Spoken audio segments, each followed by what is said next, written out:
Une quinzaine de stations-service en rupture de stock ce matin, c'est la conséquence de la grève à la raffinerie de Feyzin. Le médiateur des musées des tissus a présenté aujourd'hui les priorités pour sauver l'institution lyonnaise. Enfin, bon démarrage pour l'Asvel en demi-finale des playoffs. Les Villeurbanais s'imposent à Monaco. Le message est clair, la raffinerie de Feyzin est bien en grève. Vendredi dernier, les salariés postés du site de Total ont voté l'arrêt complet des installations. Résultat, ce matin, plus de sorties de produits et plus d'approvisionnement. Une action qui s'inscrit dans le cadre du mouvement de protestation contre la loi travail. Effectivement, c'est un mouvement illimité. Pour l'instant, il n'y a pas de date de reprise. De toute façon, on commence le mouvement.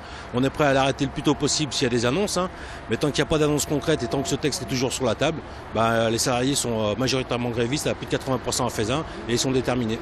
Conséquence, la ruée des automobilistes sur les stations-service. Alors que pour le moment, il n'y a aucun risque de pénurie dans le Rhône, on préfère prendre ses précautions en faisant le plein.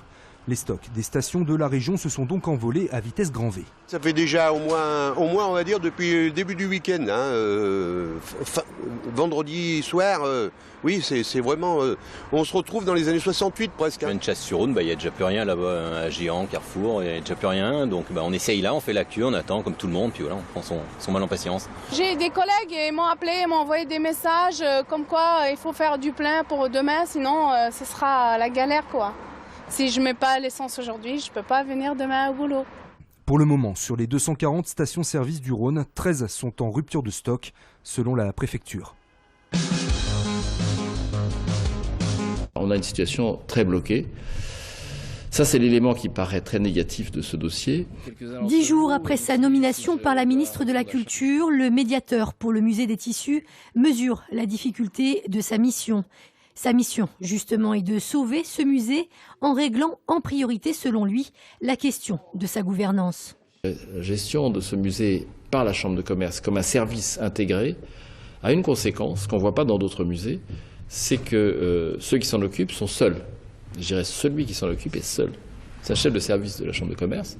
Il n'a pas de conseil d'administration familier qui connaît les sujets, avec qui il peut discuter de la stratégie. C'est très important quand on dirige une institution culturelle d'avoir des interlocuteurs avec qui on discute de ce qu'on veut faire. Je pense que ça, c'est quand même un handicap. Autre priorité pour le médiateur, le financement du musée qui affiche un déficit d'1,7 million d'euros. Et cela passe forcément par la recherche de partenaires privés. On verrait quand même une difficulté, je pense, c'est que c'est un musée de France. On ne va sans doute pas le déclasser de cette qualité. Il a ça depuis 2003. Et un musée de France, c'est quand même pas mal de contraintes. Les collections sont inaliénables, il y a un certain nombre de choses, des obligations de... Enfin, c'est ce qui fait que le musée des tissus est ce qu'il est aujourd'hui. Il y a une richesse scientifique, culturelle énorme. C'est pas une affaire qui, en soi, dans quelques conditions qu'on l'imagine, sera de toutes les façons rentable par une gestion purement privée. Est-ce qu'il peut être déclassé ? Tant de pistes de réflexion sur lesquelles travaille le médiateur qui livrera un premier avis à la mi-juin. 1600, top 25 et 6. 1625 mètres, c'est le nouveau record décroché ce week-end par les étudiants de l'école Émile Cole.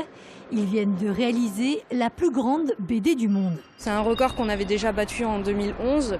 On s'est fait subtiliser en 2014 par New York et donc qu'on a rebattu aujourd'hui. Et donc c'est à ce jour la plus grande BD du monde entier et de tous les temps.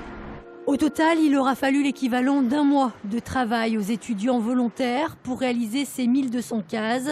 L'histoire, c'est celle de Léa, jeune lyonnaise qui a trouvé une machine à voyager dans le temps. On la voit arriver donc en 2150, époque où Justin Bieber Colomb, roi de Lyon, va introniser Saint-Étienne, 127e arrondissement du Grand Lyon. Donc c'est pas que des faits historiques ou précis à venir, mais aussi il y avait la volonté de s'amuser avec un scénario de bande dessinée. Un record qui sera difficile à battre. Pour les étudiants, le prochain défi, ce sera sans doute de réaliser la plus petite BD du monde cette fois. L'Asvel a donné le ton. La Green Team a pris hier une petite option sur la finale des playoffs de Pro A en battant Monaco sur son parquet 73-67 à l'occasion de la première manche des demi-finales. Un exploit alors que les Monégasques n'avaient été défaits qu'une seule fois à domicile cette saison. Reste à confirmer pour les Villeurbanais qui doivent atteindre 3 victoires pour empocher leur billet pour la finale. Deuxième manche toujours sur le Rocher mardi soir. De son côté, le Loup a fini hier sa saison comme il l'avait commencé. Les Rouges et Noirs se sont largement imposés 34-17 face à Albi au Matmut Stadium. Dans un match sans enjeu, les Lyonnais ont toutefois soigné leur sortie de Pro D2 en empochant une 15e victoire à domicile en autant de rencontres et en égalant leur record de points au classement. Rendez-vous l'année prochaine en top 14.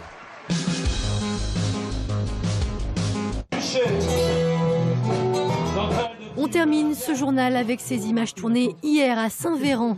Cette petite ville du Beaujolais organisait la 3e édition de son festival de rue. Au programme, musique, danse ou encore théâtre. Ce qui devait être au départ une simple fête de village a depuis bien grandi.